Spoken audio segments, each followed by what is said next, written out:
Hello, I would like to share a quick housekeeping tip with you today, and it is how to put rosin on the bow.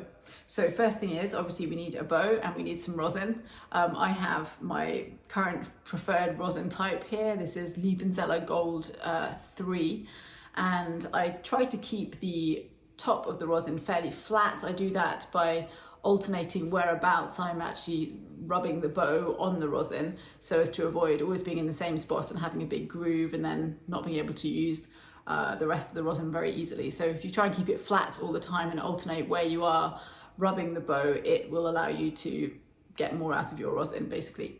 So first thing I'll do is to put my thumb over the metallic strip here at the frog. So I'll just have my bow fingers over roughly in their regular spot, perhaps just a little bit over the end of the bow, and then I put my thumb across the silvery, or in this case a sort of goldy part, and that is to protect this little strip here. We don't want it to be hit by the rosin when we're rosining the bow. So doing that is really, really good. It also means that we don't end up flaking off the rosin. When you hit it with the metallic part, it will most likely chip off.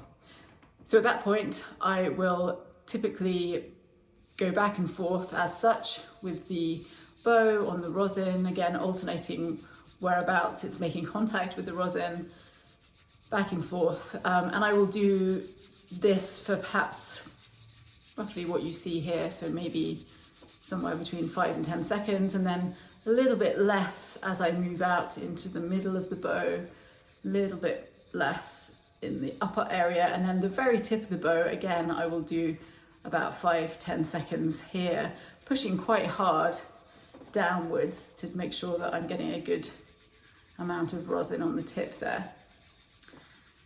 That's what I would normally do before I start practicing. I then will give the whole bow a little flick. As such, that helps to get rid of any excess rosin that can often accumulate at the point and at the frog. And then if I see that there's still evidence of some little granules at the frog, I will also sometimes just give it a quick blow as such, and hey presto.